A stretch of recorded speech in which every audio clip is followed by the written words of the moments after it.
সারা বছর খুব একটা বিক্রি থাকে না, কিন্তু বছরের শেষ মাসটা এদের নাওয়া খাওয়ার সময় থাকে না। কারণ নববর্ষ শুরু হলেই এদের বিক্রি বেড়ে যায়। কথা বলছি মৃৎশিল্পীদের।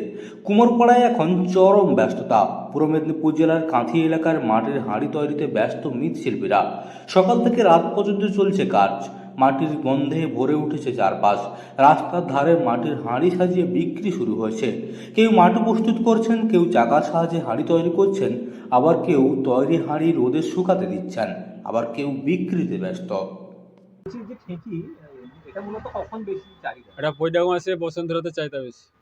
মানে কি কারণে চাহিদা হয়? এটা বসুন্ধরা দেওয়া হয় তুলসী মঞ্চের উপরে, সেই জন্য চাহিদাটা বেশি। এই ঠেকিটা আপনারা কি হাতে তৈরি করেন? হাতে তৈরি কিছু করা হয়, কিছু বাইরে থেকে আসে। ডার ঠেকিটা কিছু বাইরে থেকে আসে, কারো ঠেকিটা এখানে তৈরি করা হয়। কত করে বিক্রি হয় এই ঠেকি? এটা 20 টাকা 25 টাকা। সারা বছর এর চাহিদা থাকে? সারা বছরের চাহিদা থাকে এটা, এনি টাইম। বেশি কোন সময়টা? বেশি বৈশাখ মাসটা বেশি থাকে, অন্য অন্য সময় একটু কম থাকে। কিসের জন্য নিয়ে যায় এটা? এগুলো বসুন্ধরা দেওয়া হয় পুজোতে ডাকে। সেটা কোথায় বসুন্ধরা পূজা? পুজোতে যার বাড়িতে ধরো পুজো হয় সেগুলো ঘর সাজ ফসাজ দেওয়া হলে সেগুলো ডাকে। এই বসুন্ধরাতে যাদের বাড়িতে ধরো তুলসী মঞ্চের উপরে দেওয়া হয় সেগুলো ডাকে। সিংহভাগ হাঁড়ি তৈরি সম্পূর্ণ হয়ে গেছে, এখন শুধু বিক্রির অপেক্ষা। কুমোরপাড়ায় প্রায় প্রতিটি বাড়িতেই সারি সারি করে সাজানো মাটির হাঁড়ি।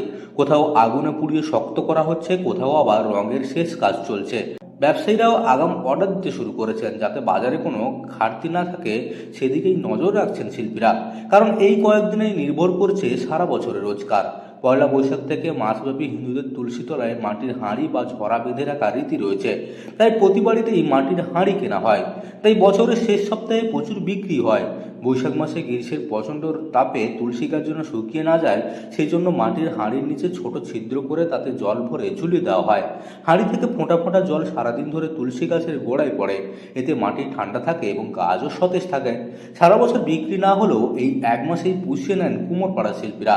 এক বিক্রেতা বিজয় বেরা বলেন, সারা বছর মাটির হাঁড়ি খুব একটা চাহিদা থাকে না এখন, কিন্তু চৈত্র মাসের শেষ সপ্তাহ থেকেই প্রায় প্রতি বাড়িতেই এই মাটির হাঁড়ি কেনেন।